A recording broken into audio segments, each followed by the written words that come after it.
Some of the things I want to talk to you about. I wanted to know a little bit about your background as far as your experiences in the funeral home from the very beginning. Like, what were your experiences with the embalmers that you worked around, and really what inspired you to take this path that you've taken? So you're like, which embalmers hurt you? Yeah. Which embalmers did you wrong? Pretty much. No embalmers did me wrong. I've never, the first funeral home that I worked with had a great embalmer. He had a great embalmer. He was a trade embalmer, and we were mostly a crematory, but he was in there almost every other day working on a case that had to be embalmed. We did a lot of African American and Black funerals because we were in Oakland, so a lot of embalming. And so I never had anyone hurt me. I think it was just what really inspired me to take a different path in the funeral industry is that it's really pretentious to say I'm a student of history, but I am a student of history. I'm fascinated by the early American funeral industry. And when I started reading about the Civil War, about how bodies were cared for before the Civil War, and realizing that embalming wasn't a part of it, that it was really women in the home who took care of the bodies. And knowing that in the early 20th century, late 19th century, that started to shift to men taking care of the bodies. And the reason that men took care of the bodies is because of embalming, basically saying that we are the professionals and we are the ones who know how to embalm, and now the family is excluded. That's what really sparked my interest. So it wasn't any embalmers that I ever worked with that I thought were immoral or that they were doing something wrong. It was just the feeling to me that most people had no idea that it used to be this way. And most people had no idea that even now you could choose not to embalm. And I think that's still the case, right? Most people don't really know what it is that we do. They don't know what embalmers do, and they don't know what it looks like to not embalm either. It's like they don't know much. They don't know the difference. Anything, they don't know the difference. Yeah. I agree. And so I think that something that I say a lot is that people will say, why do you hate embalming? I don't hate embalming. I think there are absolutely times that it can be useful. There are times that we use it at our funeral home when necessary. But I think that there is a point that we need to say, do families really know what it is that's happening to their loved one? And two, do they know that it's an option not to choose it? Right. Do they know the process? Do they know the process? Do they know what's involved with it? What's involved with it? And if they don't like it for religious reasons or just for their own personal reasons or environmental reasons or whatever reason, do they know that they can decline it? And if you work for a funeral home where you're explaining those things to a family, I have no problem with you at all. The only time I have a problem with you is funeral homes that absolutely, let's be honest, lie to the families and say that embalming is legally required. Do you think that still happens quite a bit? I mean, because it is the law that we're, as professionals, that we're not supposed to instruct families that way. And I know most of the funeral directors that I know in the conversations that I have, like, that's a big no-no. It is a big no-no. Yeah, in any ethical funeral home, it should be. That it's a must. Explaining to families what embalming is, the process, how it can benefit them, or maybe it's not right for them. That's our job. Yeah. That's our job. And I think that, it's hard to have a conversation about problems with embalming with someone like you, because with someone like you, there aren't any problems with embalming. You're giving the family what it is, the options. They don't have to do the whole thing. Like, you're letting the family be empowered with knowledge and then take the lead on what they want. But because I am open about problems in the industry, I am also the one who gets hundreds of emails and messages and stories from families who say the same thing, which is, I went into a funeral home and they did not tell me that I could be there for the cremation. They told me that if I wanted Anne to see Mom at all, she had to be embalmed. Otherwise, it was illegal to see her body. So we hear the same things over and over. I think these are really important points that Caitlin's making, and I'm hoping to reach funeral directors around the country, but also around the world, to let them know that families are seeking the truth, but they're also seeking guidance, and it's our job to guide them the right way. What is the one message, if you could give a message to embalmers and funeral directors right now, what's the one message that you could give to them to help them be successful and help families a little better? Things they don't want to hear from me. Be honest. Be really honest with your families can handle it. What I have found from doing work with the public, which is really what I've been doing for the last 7 or 8 years, is that people can handle the truth. If you present it in a factual, clear way, don't treat your families like babies. They can handle the truth. And once you give them the dignity of the truth and the dignity of honesty about whatever state their loved one is in, whatever decomposition, whatever is going on, they will agree with your expert opinion. But it's when they come in and they feel like you're steamrolling over them and saying it's illegal not to embalm, that's when they lose faith in you. So is it safe to say that really what you're really trying to promote is empowering families? Oh, 100%. Yeah, empowering families, and there is nothing that makes me happier than when a family said, I went into a funeral home and my funeral director was great. My funeral director told me all of my options. I picked this one that works for me. They may end up spending more money, but they don't care because they feel like they are freely giving their money for this thing that really means something to them and that is really honoring their mom, as opposed to like sending it to a black hole somewhere that they don't really know what's going on behind the scenes or what's happening. And if they feel that kind of empowerment, it doesn't please me to hear continuing problems in the funeral industry. It doesn't like delight me to be like, haha, here's another failure. Like that, anytime someone says, I want to do a funeral home and it was great. They told me I could have this kind of viewing that was unembalmed, or I could come in and dress mom herself, or we could have an embalming for 500 people, but it was exactly what I wanted. That makes me happy because I feel like that family went in and advocated for themselves. The funeral director met them halfway. It was a great partnership, and they don't have any bad memories about the funeral. Perfect. And so I have another question for you. Sure. And I think this is really relevant right now. There's a lot of females that are not just coming into the industry, but have landed here. And we're really making some powerful changes in our industry. You being, leading that change, being one of them. What is the one thing that you can say to young females and millennials in general, ladies and gentlemen, but the young women that are coming into the industry about becoming an embalmer? What do you see as far as the future? What's your prediction? And what's your advice to those young women? There are still a lot of young women who want to be embalmers.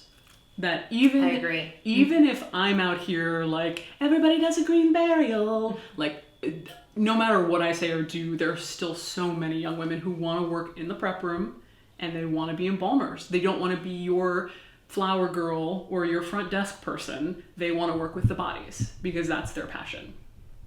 And so I think that, first of all, I think women need to be prepared for the fact that women don't run the industry yet. We don't run the industry. So you may go in to a funeral home, and I think this is a lot of young women. They come out of mortuary school and they get their internship and they're like, oh, I'm so excited to put into place this vision I have of combining with embalming, with green burial, with witness cremations, with home funerals. Like, I want to do it all. I want to give families all these options. And then they get a job with a funeral home and it's like, slam on the brakes. It's run by a very old school man, usually. And that traditional man, and that is not the experience that they are met with. So I have to say, I'm really sorry to ask you to do this, cool young person, but you have to stick with it, and you have to be in the trenches, and you really have to see through this portion of transition, because there is going to be a time where there will be more owners who are women. I agree. And it's happening already. It is. And I think that we're at that pivotal moment right now in our industry where we're making the transition. The leadership that's in place right now is passing the torch. And a lot of the people that are coming in and are going to be taking on that torch and carrying it are highly skilled women. Mm-hmm. They're women in our industry. And those women are also going to be hiring other women. You know, if you could give advice to some of the younger women that are just out of mortuary college, that are, you know, they have their individual looks with tattoos and piercings and, you know, the fabulous, which I think are really fabulous hairstyles. Yeah, exactly. Well, you know, but what's your advice on, you know, for young women like that are coming in with these kinds of appearances? Well, you and I are really lucky because we own our own businesses and we make our own reality.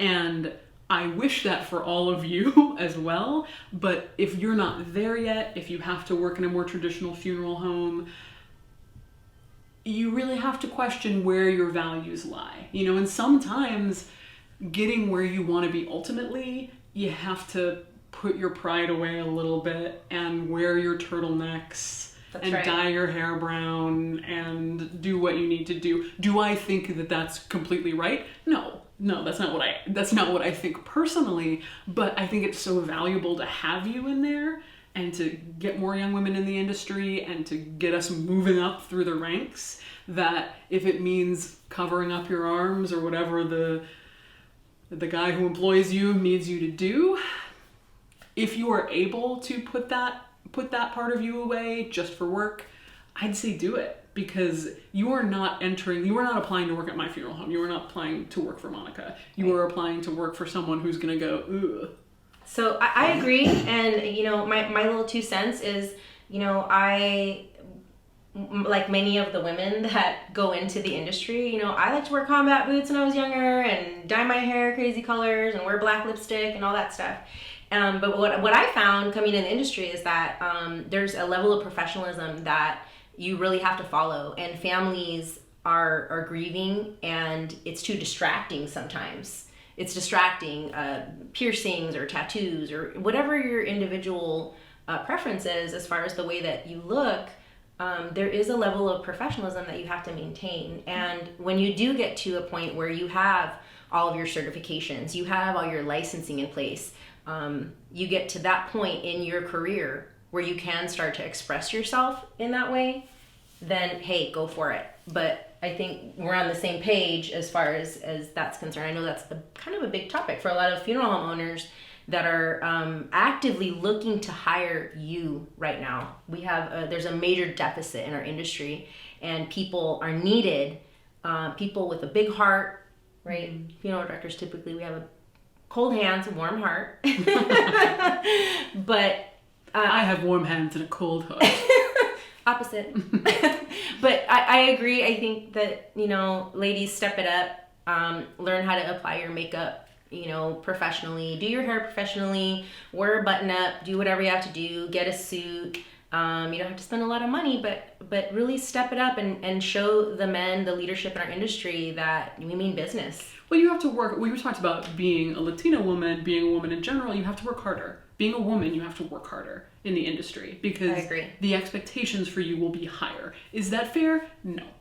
Is it reality? Yes. So when I first started in the industry, my very first job, I had like aqua streaks down the side of my hair and like underneath my bangs, and it looked really cool. But I knew that if I was applying at funeral homes, I had to just have, you know, brown normal hair. So I still had this haircut, and I've had it the years, but I couldn't do any snazzy, because nobody, and I understand, like, if you have a family coming in, what?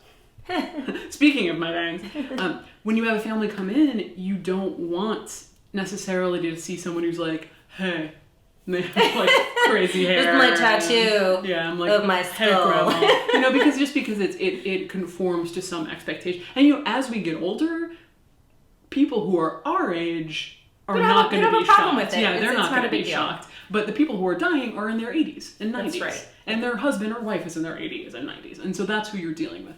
But I was recently thinking about this. I was like, I could put an aqua streak in my hair again. Who's going to stop me? My boss? My boss is me. Yeah. You know, so get to that point by all means. You know, shave Yes. your head, like, get to that point again, but do the work. do the work, yeah. Do the work. Do the work in the prep room.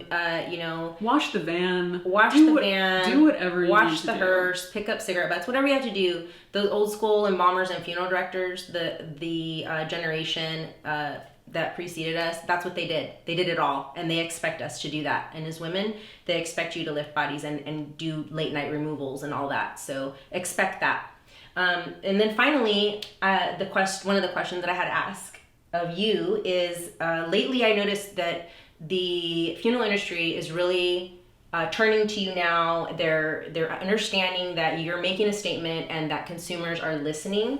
And because of that, you have a lot of attention to funeral directors and embalmers. And what I would like to know is, what would you like to see in the mortuary colleges being taught?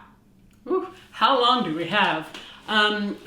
Yeah, you know, there's this group of people who have always been completely into what I've been talking about. And then there's this group of people who has always been completely against what I'm talking about. But what I'm interested in is this big group in the middle who was like, I don't know about that girl, but I had some people ask about her. Some people asked it for a home funeral. I don't even know what that is. You know, it's like you kind of can't ignore it anymore, and they're open-minded enough to say, okay, let's see what this is about. What I would like to see in funeral homes and mortuary schools is basic training for families who want a home funeral, who want to do home death care, who want to be more involved. And something that I think is really missing in funeral homes right now that can start in the mortuary school and transition to funeral homes is families coming to be involved with the care at the funeral home.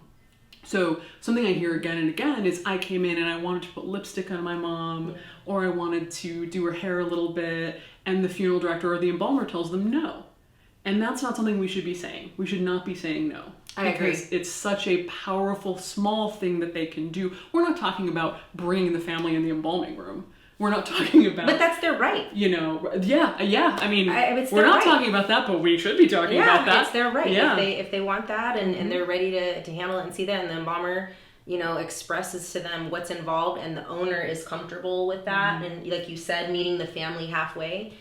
Families have a lot of rights, and you know, they have a lot of options.